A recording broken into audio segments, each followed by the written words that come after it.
I don't just talk about other people's stuff, I also make my own. Books in particular.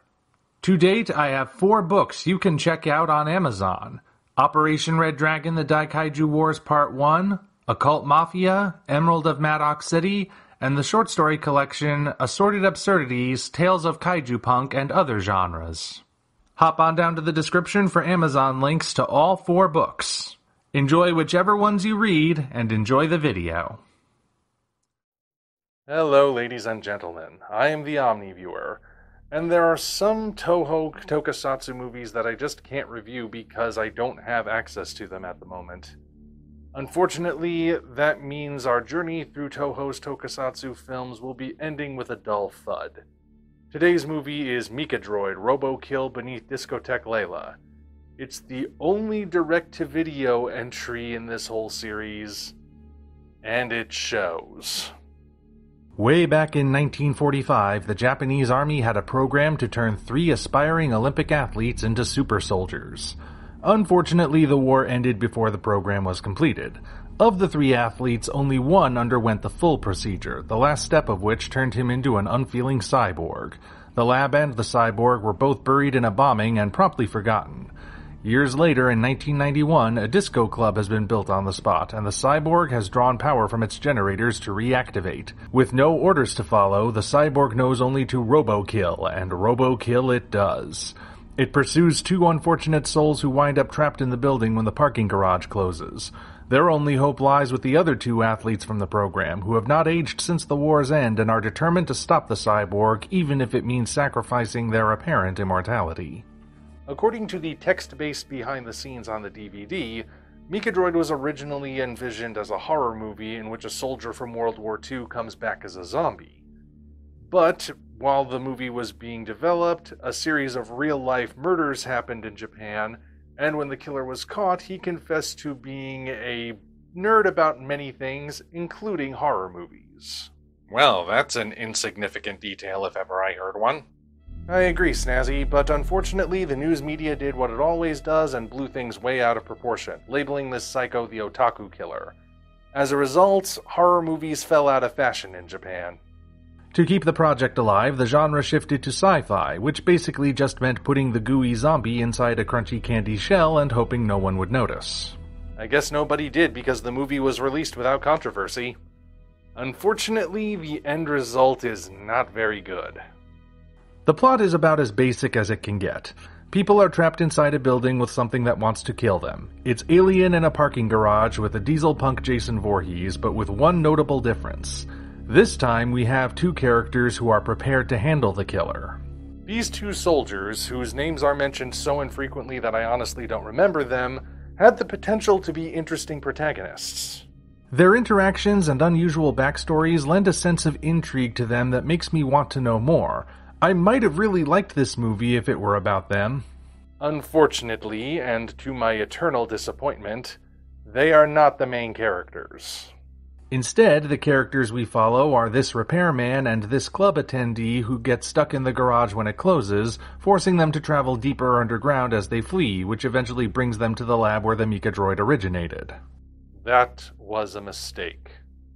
These 2 are meant to be ordinary people caught up in extraordinary events, but since they have absolutely nothing to do with the story other than being in the wrong place at the wrong time, the choice to focus on them makes no sense.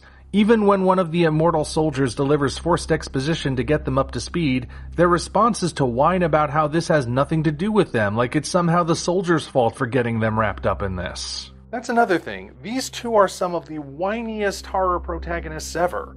I mean, I get that they're scared, confused, and defenseless, but it all just reads as annoying and makes me want to see the MIKADROID blow them away. Which is something I really shouldn't be feeling in a horror movie. I should be caring about the protagonists. But in this film, I don't. The cinematography is also weird, and not in the same way that it's weird in House. You know how in anime there are certain shots where the characters will remain stock still for long periods of time so as to save money on animation? Imagine that, but in live action. There are moments during the opening prologue in which photographs are interspersed among moving footage, and I'm not entirely sure why that was done. I mean, they had a movie camera on set, clearly. It's not like they were doing this to cut corners and save on animation or something. Then there are moments in which the camera is definitely rolling, but everyone remains as still as possible, sometimes just standing there even when they've been told to run. I think it's meant to be dramatic, but it just looks awkward. If the intention was to be visually evocative of anime, it did not work. What about the eponymous cyborg who's totally not a zombie? Well, I won't deny that the MIKADROID does have a recognizable design, and the execution is pretty good given the overall budget of this thing. Some nice touches are included that show how much thought went into making him work, such as only having his faceplate turn rather than his whole head. It makes him feel more like a proper machine. That being said, though, I would never call him scary. With his rotund physique and various round edges, he looks more like a diesel punk Michelin man than the Terminator. Part of it might be that the rest of the movie is so bland that it drags the robot down with it, but I just can't bring myself to say he works as a villain. In the end, MIKADROID is a huge disappointment. I know some may argue that I should cut it some slack because it was direct-to-video rather than theatrical, but I've seen DTV movies with more atmosphere and better characters than this. If you haven't seen MIKADROID, you haven't missed much. It really is a shame that this is where we have to end our little journey, but that's the way it goes sometimes. Well, anyway, I hope this journey through the films of Toho's Tokusatsu, as spread out as it was, has helped to expand your horizons on the movies Toho produced that are not specifically kaiju related. Maybe you'll be able to check them out for yourself. More and more of them are being uploaded to streaming platforms every day, after all. Until such time as we meet again, this is the Omni Viewer signing off.